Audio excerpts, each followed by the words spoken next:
সাবেক সেনাপ্রধান আজিজ আহমেদের ওপর মার্কিন নিষেধাজ্ঞার পর নতুন করে বিভিন্ন মহলে আলোচনা এবং গুঞ্জন চলছে। মার্কিন যুক্তরাষ্ট্র সরকারের ওপর নতুন করে চাপ দেবে এমন কথাবার্তা সামাজিক যোগাযোগ মাধ্যমে দেখা যাচ্ছে। অনেক বুদ্ধিজীবী যারা ভিসা নীতির প্রশ্নে সরব হয়েছিলেন, মার্কিন যুক্তরাষ্ট্র কি কি করবে তার ফিরিস্তি প্রকাশ করেছিলেন, তারা এখন নতুন করে আবার মুখ খুলেছেন। বিভিন্ন বিষয় নিয়ে তারা নানা রকম বক্তব্য দিচ্ছেন। সামনের দিনগুলোতে মার্কিন যুক্তরাষ্ট্র আরো অনেকের ওপর নিষেধাজ্ঞা দিতে পারে, আরো বড় ধরনের আঘাত আসতে পারে বাংলাদেশের ওপর, এমন সব বক্তব্য ইদানিং লক্ষ্য করা যাচ্ছে। এর মধ্যেই বাংলাদেশ মার্কিন যুক্তরাষ্ট্রের বোয়িং না কিনে ফ্রান্স থেকে এয়ারবাস কেনার সিদ্ধান্ত গ্রহণ করেছে। সবকিছু মিলিয়ে প্রশ্ন উঠছে, মার্কিন যুক্তরাষ্ট্র কি সরকারকে নতুনভাবে চাপ দিচ্ছে? আর এই জন্যই কি আজিজ আহমেদের ওপর ভিসা নিষেধাজ্ঞা দেওয়া হলো? সামনে কি আরো এ ধরনের নিষেধাজ্ঞা মার্কিন যুক্তরাষ্ট্র দিতে পারে? কূটনীতিক দায়িত্বশীল সূত্র বলছে, বিষয়টি তেমন নয়। মার্কিন যুক্তরাষ্ট্র বাংলাদেশের ব্যাপারে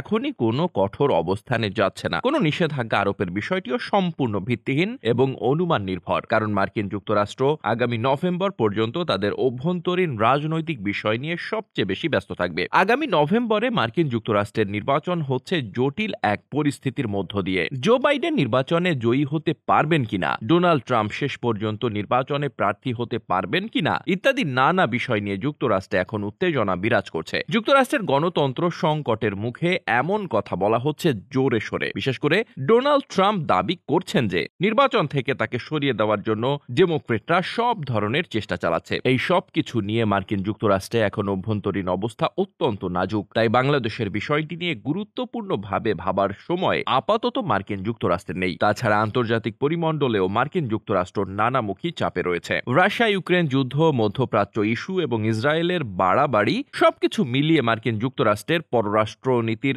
মূল মনোযোগ এখন মধ্যপ্রাচ্যের দিকে। বিশেষ করে ইউরোপের দেশগুলো নতুন করে ফিলিস্তিন রাষ্ট্রকে স্বীকৃতি দেওয়ার ফলে মার্কিন অনুগ্রহপুষ্ট ইসরায়েল বড় ধরনের চাপে পড়েছে এবং মার্কিন যুক্তরাষ্ট্রের নিয়ন্ত্রণও ইসরায়েলের ওপর আলগা হয়ে পড়েছে।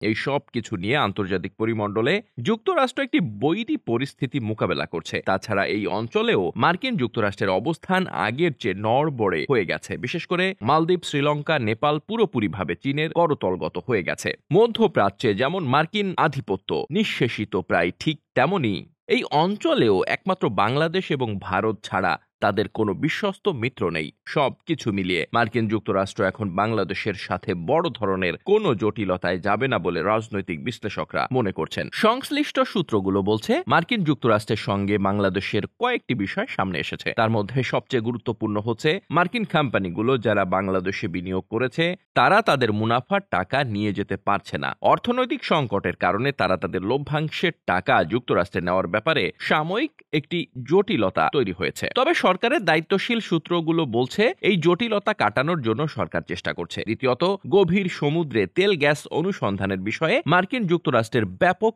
আগ্রহ রয়েছে এবং সেই আগ্রহের কারণে তারা বাংলাদেশের সঙ্গে এখনই কোনো রকম বিরূপ সম্পর্কে যেতে চায় না। তৃতীয়ত, ডক্টর ইউনূস সহ সুশাসন সংক্রান্ত কিছু ইস্যুতে তারা বাংলাদেশের ওপর নজর রাখছে। কৌশলগত কারণে যুক্তরাষ্ট্রের কাছে বাংলাদেশ অত্যন্ত গুরুত্বপূর্ণ। তাই মার্কিন যুক্তরাষ্ট্রের সঙ্গে বাংলাদেশের সম্পর্ক এখনই নেতিবাচক দিকে যাবে না বলেই মনে করছেন কূটনৈতিক বিশ্লেষকরা।